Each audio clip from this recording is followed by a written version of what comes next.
We are going to start. Next slide, please. Okay, we would like to open today's webinar by acknowledging the land that we are gathered on and expressing our gratitude for its critical connection to the health of all.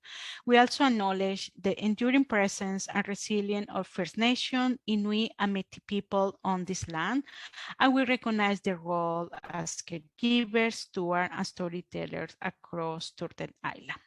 We are honored to be able to gather together today, as we believe that parks should play a vital role in providing a shared space for all people and are an important space for reconciliation and decolonization.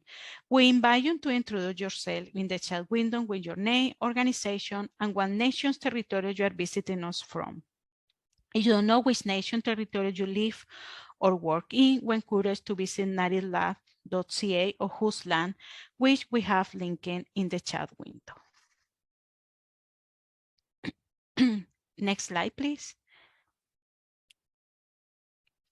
I will start a short introduction about Park People. Park People supports and mobilize people to help them activate the power of parks to improve quality of life in cities across Canada. When communities get involved, parks get better. Our national program networks provide comprehensive support to grassroots community groups, nonprofit organizations, and municipal staff across the country that are working to animate and enhance their local parks. Programs like this grant aim to provide communities with support and inspiration they need to animate and improve their city parks, facilitate information exchange and peer learning between Canadians, as well as bring innovative city park ideas and projects to life through new partnership and research.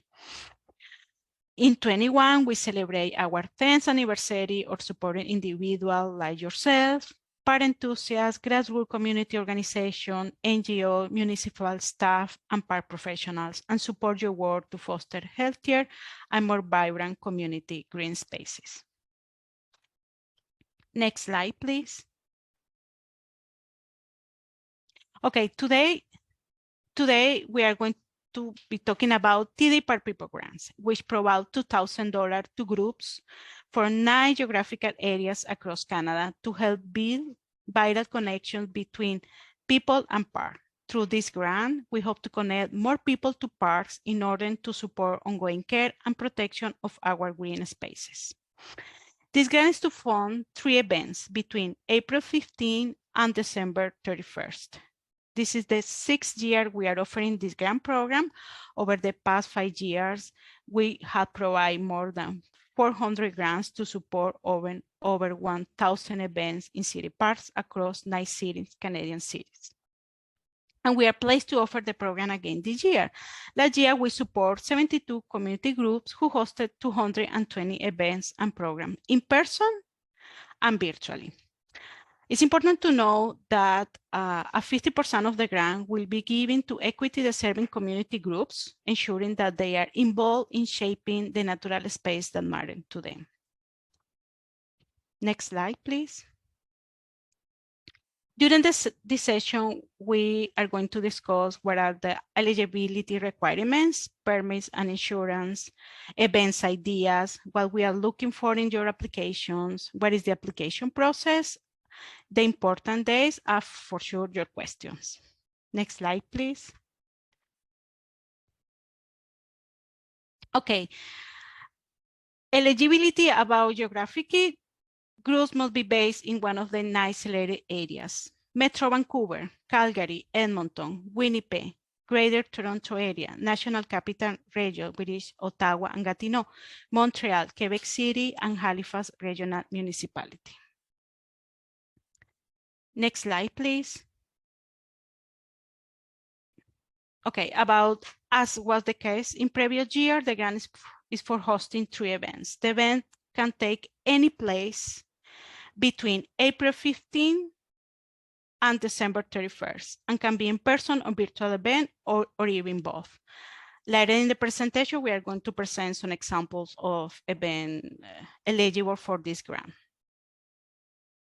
Next slide, please. Okay, but what about the organization? Grassroots community groups that include but not limited to volunteer-based park groups, local agencies, resident associations, and not-for-profit groups active in the local park. You can also apply in partnership with another group. As I mentioned before, 50% of the grant will be given to equity-serving community groups.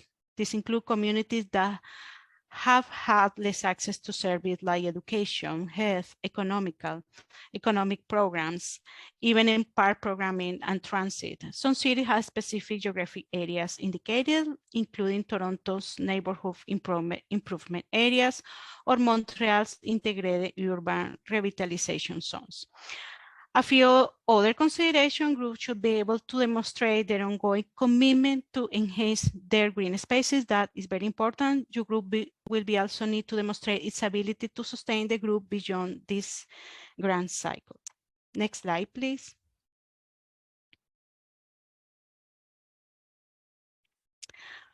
About the types of space, parks and green spaces are public spaces really accessible to the public. Examples of parks or green spaces include city park, social housing property, school ground, public plazas, and other urban green spaces that are accessible. Private property or green spaces that are not open to the public are not eligible for the grant. However, if you have questions about your park or green space, please get in touch with us to confirm your eligibility.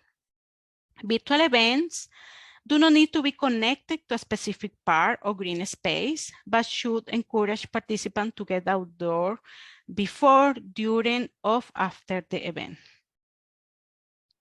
Next slide, please. Okay, what about the expenses?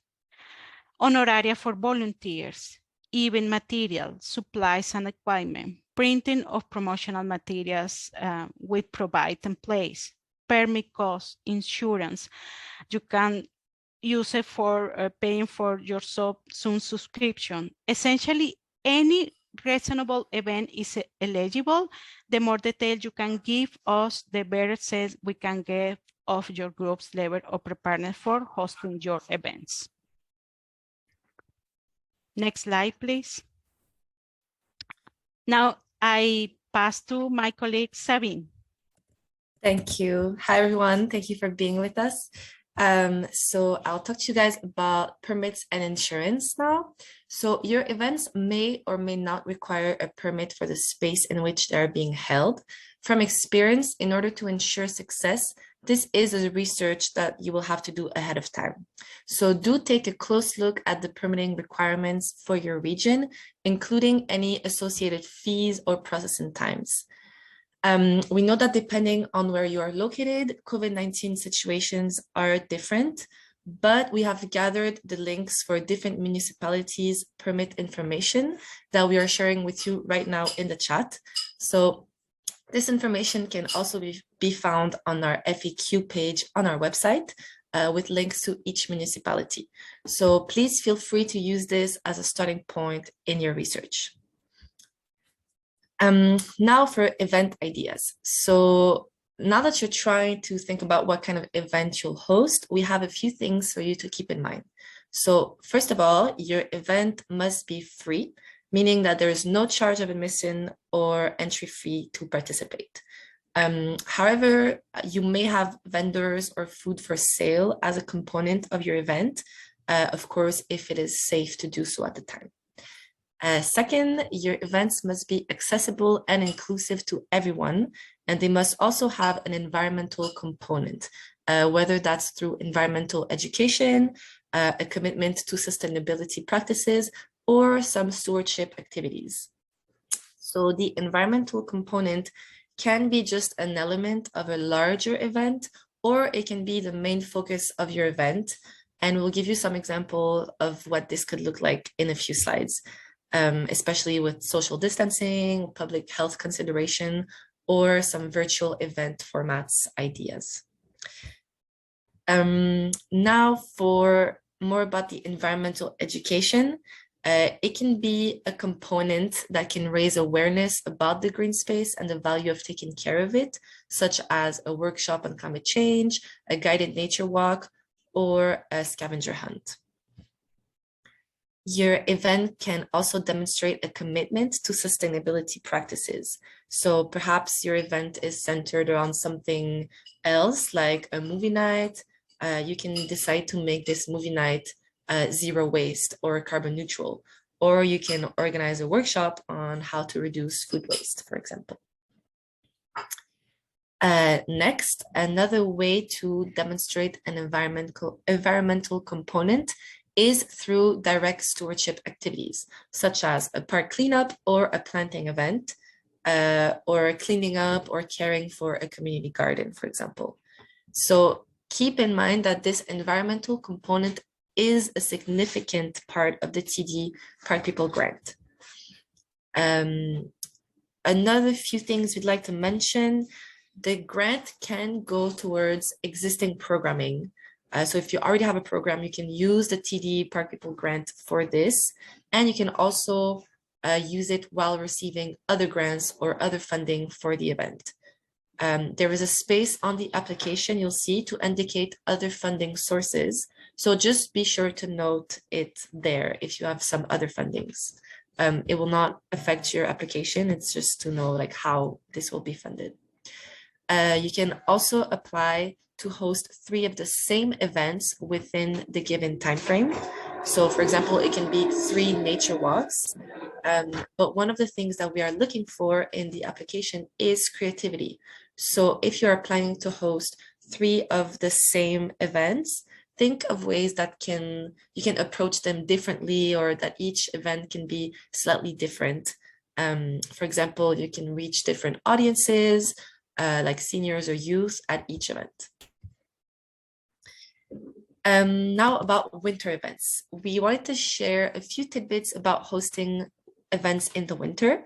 So keep in mind that these grants run until December 31st, 2023. And we love to see events that get people outdoors during all season and all weather. So some key things to keep in mind when hosting winter events are movement. What types of activities can you do to keep people's bodies moving and allow them to stay warm while participating? So think about activities like winter bird walks, snowshoeing, or any other active recreation ideas. Second is warmth. So when possible, fire pits or propane heaters can be a great way to encourage people to come outdoors, as well as allow them to stay a bit longer in the cold. And finally, some lighting and some art. Both of these elements work together really well to create a feeling of warmth and to bring extra joy to participants. So there's many ways to be creative, even in winter. So we know that hosting events over the past 3 years has presented a whole new set of challenges for groups. But we do ask that your events follow local public health COVID-19 guidelines at the time of the event, if there's still some. So we've seen our TD Park People grant recipients over the year get incredibly creative, and we wanted to share some tips about what your events could look like if COVID-19 restrictions are still in place in your city. So online or virtual events are eligible for funding. So we've seen online environmental education sessions like tree identification. Some interesting events have also taken a hybrid approach where there's both a virtual and an in-person element. Or another style of event that we saw is this idea of asynchronous event. So that's people being in the same place but at different times of the day to accommodate with social distancing. So for example, you can have a chalk art contest along a specific sidewalk in the park of the neighborhood and have people come at different times in order to avoid a too big crowd. But you can see in the chat our guidelines for COVID-19. Now some examples. So we have great examples of group events over the year. The first one that we have for you is the Chinese community in Scarborough, which is a great example of a group that held a very nice variety of activities last year. So they hosted 3 different events, both online and in person, that all varied in format, but they all connected to environmental education or sustainability in a way.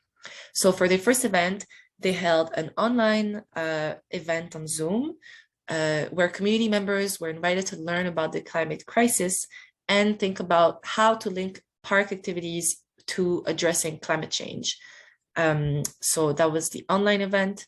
Then for the second one, they focused on fitness and environmental protection. So they held activity sessions in the park, ranging from Tai Chi to square dance and traditional Chinese folk art form. And they followed that by a park cleanup. So in total, they picked up 8 bags of landfill garbage, about 40 kilos that was collected. And for the third event, they organized a park flea market that followed the climate action concept of making the best use of everything and reducing waste. So they invited all the surrounding residents to bring their spare and idle small items to the flea market, where more than 20 families and 60 people brought their items and exchanged in the market in the park. So that was great. And for a second example, it's Les Amis du Parc en Grignon, which is a group based in Montreal.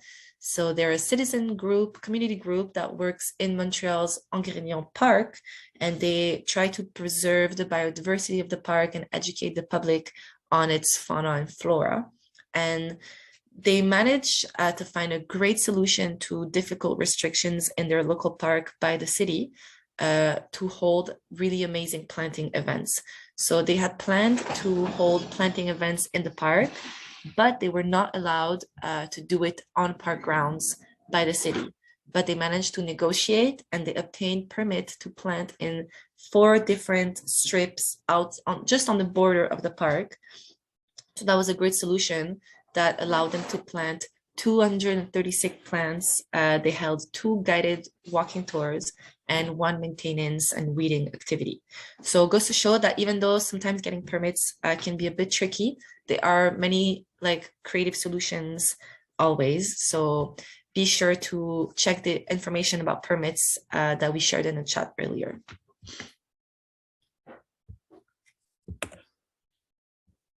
And I'll give it back to my colleague, Anna. Thank you. Thank you, Sabine. Now, what we are looking for in applications. To give you an idea of what we are looking for in applications, I'm going to over the criteria grant application are being assessed on. First, environmental focus. That is very important. We are looking to see the way groups are making stewardship creativity to better engage community. Our grant has a strong environmental focus. That is important to know. Equity deserving community, our commitment is to award a minimum of half of the grants to groups working in equity seeking communities to shape the natural space that matter to them.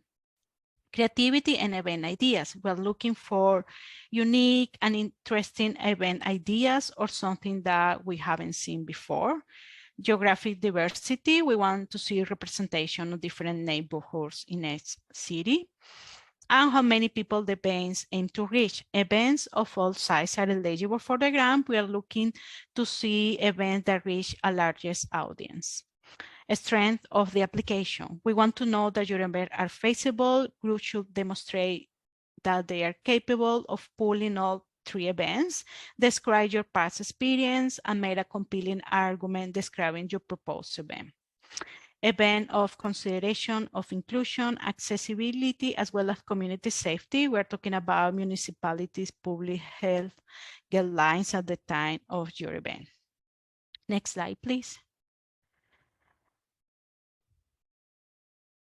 To give you more information about what is inclusion and accessibility for park people, for us, inclusion is about concrete actions set in place to ensure that people feel welcome, engaged, and reflected in the same physical or digital space, no matter who they are, what they look like, what they believe, what is their gender or sexual orientation, the language they speak, and where they are coming from, even if they don't use the space the same way others do. I have some examples for past recipients, for example, promote events not only on social media, but also with community leaders, school, community centers, use gender neutral language in your material promotion and presentation, offer vegetarian or vegan option in barbecue, and make sure washrooms are open and accessible for everybody. Now let's go to the application process. All application must be submitted via SurveyMonkey Apply, and the access is through our website. I will explain how to access the application form, but in addition to the link that we have shared today, you will also receive a guide to help you through the SurveyMonkey Apply. Next slide, please. What is the first step? The first step is to register on SurveyMonkey Apply with your full name and email address. Click on Create an Account. Once you have provided the requested information, the system will send you an email asking you to confirm and validate your address.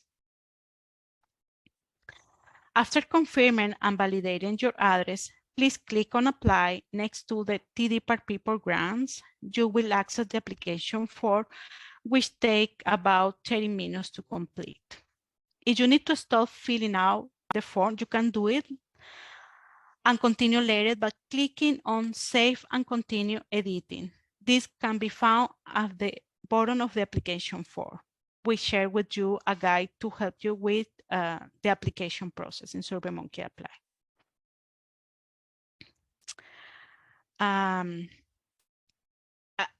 The application form could take between 30 minutes, 20 minutes to complete. Is with us, simple information.